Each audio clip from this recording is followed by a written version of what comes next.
Kensurai pada suatu malam melakukan atau melanggar pantangan yang harusnya ia tidak lakukan, yaitu ia tertidur nyenyak.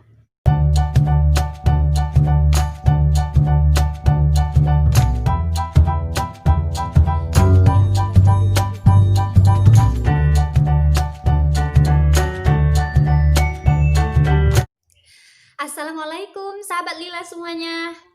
Halo, apa kabar? Alhamdulillah. Jadi di kesempatan kali ini aku bakalan buat konten yang agak sedikit berbeda. Biasanya kalian cuma dengerin audio atau suara aku aja. Nah, kali ini aku bakalan cerita secara langsung kepada kalian.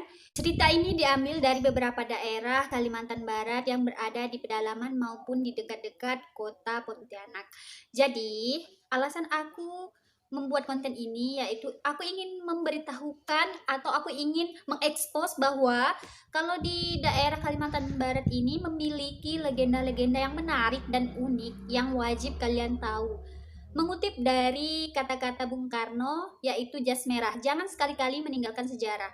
Jadi banyak banget cerita yang seru, cerita yang bagus, legenda yang memang benar-benar bagus, tapi masih banyak yang belum terekspos. Nah, untuk sumbernya aku ambil dari beberapa buku cerita rakyat Kalimantan Barat, salah satunya kayak buku ini. Di sini ada nama penerbitnya, jadi aku baca dan aku bakalan share ke kalian. Jadi tetap mendengar dan tetap menjadi pendengar yang baik ya sahabat Lila, dan selalu dengerin cerita aku. Kali ini aku mulai cerita legendanya dari legenda Batu Kensurai. Legenda Batu Kensurai ini mungkin agak terdengar asing di telinga kalian karena memang belum banyak sekali yang menceritakan tentang legenda Batu Kensurai ini. Nah, bila kalian berangkat dari kota Sintang menuju ke arah kota Sanggau menyusuri sungai sekitar kurang lebih 15 km di hilir kota Sintang. Di tepian sungai tersebut kalian akan melihat batu yang sangat lebar dan berbentuk bundar, yang mana lebarnya sampai mencapai 1 hektar. Berarti lebar banget ya batunya. Nah, pada dinding batu tersebut ada batu yang berbentuknya agak pipih. Di situ itu ada relief timbul yang reliefnya ini dari kepala sampai pinggang. Jadi ini nih berbentuk seperti badan manusia. Nah, orang-orang di sana menyebutnya dengan batu kensurai. Konon ceritanya dari orang tua-tua yang punya cerita bahwa batu ini dinamakan dengan batu kensurai karena ada seorang petapa yang menjadi batu. Dan umur dari batu kensurai ini sekitar kurang lebih 1000 tahun, dan dilihat dari relief batunya itu sudah ada sejak abad keempat Masehi. Berarti sekitar 4000 tahun yang lalu ya. Menurut cerita dari orang tua-tua yang punya cerita, mengapa dinamai batu kensurai? Karena pada saat itu terdapat seorang petapa yang bernama Kensurai dan ia menjadi batu. Kensurai ini adalah anak dari seorang menyawai. Menyawai ini adalah orang yang sakti mandraguna, hebat dan perkasa. Saking saktinya menyawai, dia bisa menjelmakan dirinya atau merubah wujudnya menjadi binatang yang ia kehendaki. Contohnya seperti buaya, semut, ular, dan hewan lain yang ia kehendaki.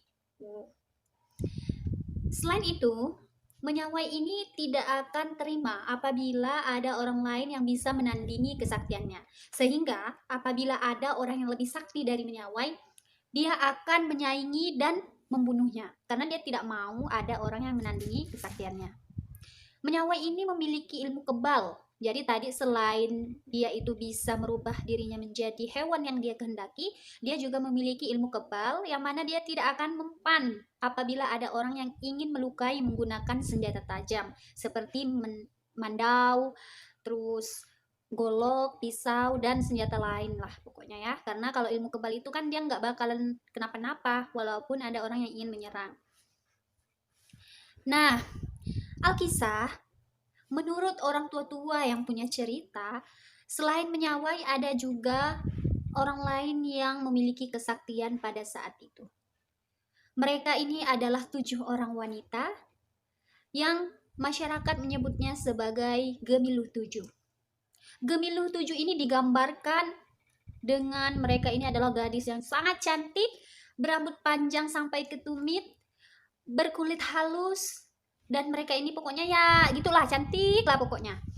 Namun Gemilu 7 ini memiliki hobi yang hobinya tidak biasa. Kenapa? Karena dia sangat suka untuk membuat keonaran.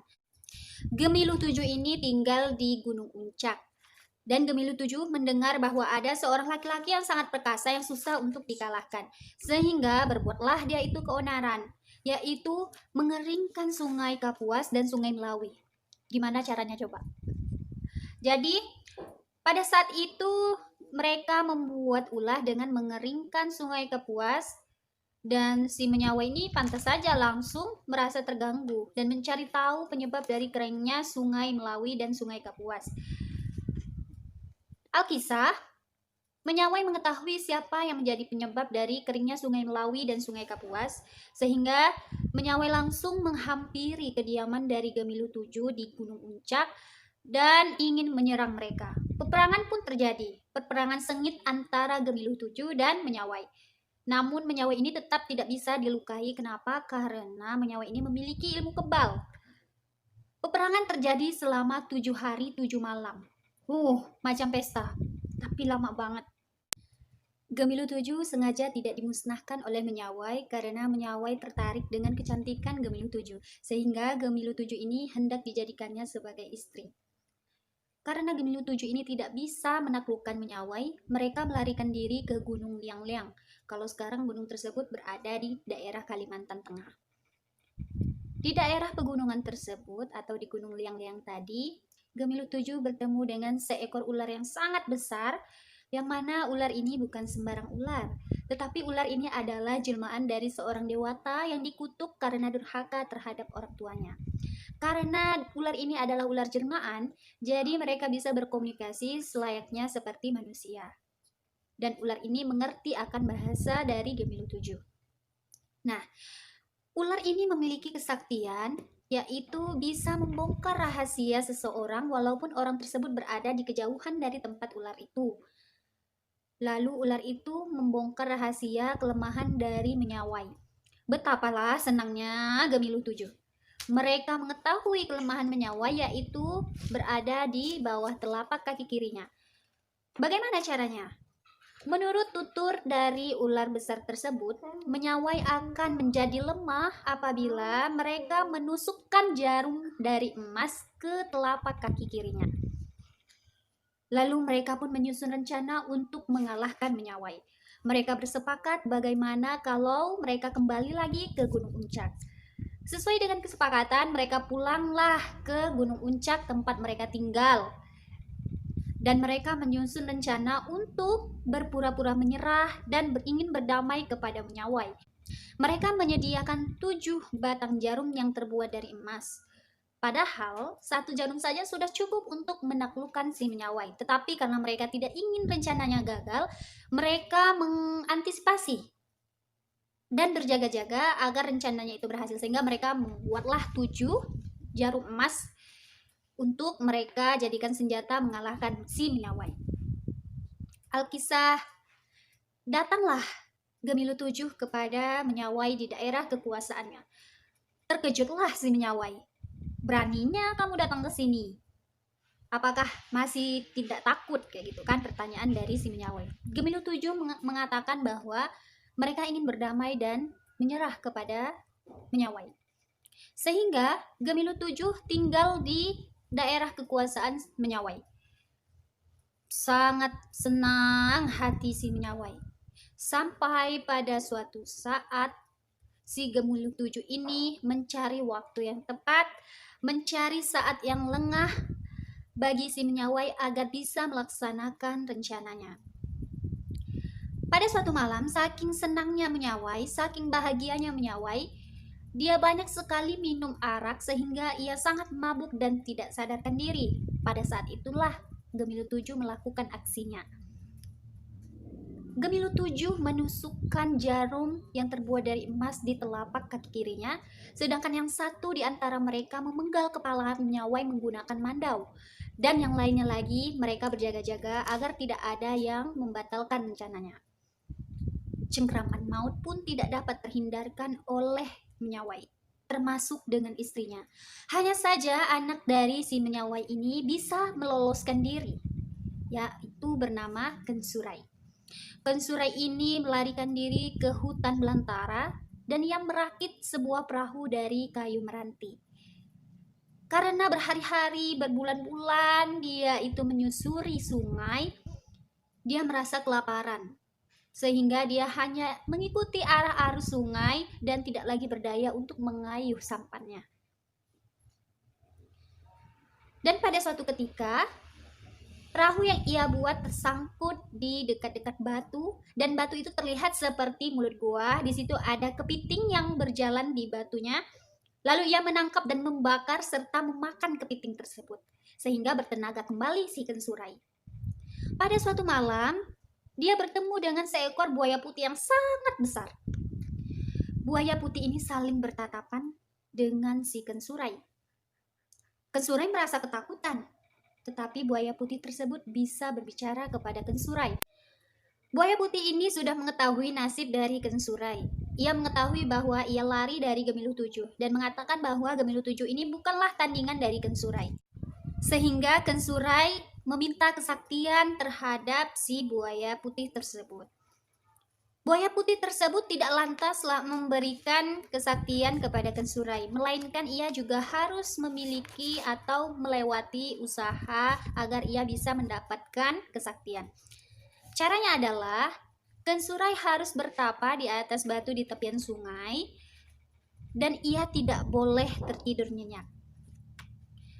Itu harus dilakukan selama kurang lebih 1 tahun. Kensurai merasa waktu 1 tahun itu sangatlah lama sehingga dia susah untuk membalaskan dendamnya kepada Gemiluh 7. Apabila pantangan tersebut dilanggar, maka ia akan menjadi batu. Dan rohnya akan menjadi buaya sabang pipi merah. Lalu ia bertanya, kapan aku bisa memulai pertapaan tersebut?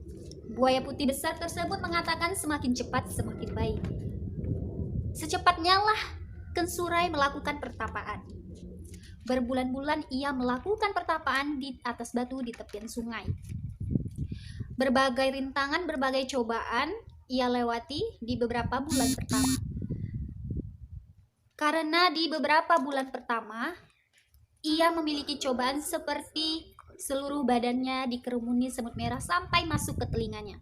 Selain itu, ada juga ular yang meliliti tubuhnya dan menjulur-julurkan lidah ular tersebut ke mata si Kensurai. Ia berhasil melewati hal tersebut. Juga ada beberapa gangguan lain seperti jin, setan, dan lainnya. Kensurai tetap melakukan pertapaannya. Namun sayang, sungguh sayang, Kensurai ini melanggar pantangan yang harusnya tidak ia lakukan. Suatu malam ia tertidur nyenyak dan lantas saja setengah badannya menjadi batu, yaitu dari kepala hingga pinggang.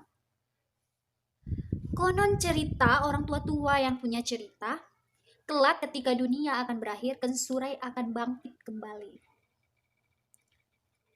Dan ada juga yang mengatakan bahwa terkadang buaya sabang berpipi merah itu kerap kali muncul di permukaan sungai. Itulah legenda batu Kensurai di daerah pedalaman Kalimantan Barat beberapa tahun atau beberapa ribu tahun yang silam. Semoga bermanfaat, menambah informasi, dan jangan lupa like, comment, subscribe, and share. Oke? Bye! Assalamualaikum warahmatullahi wabarakatuh.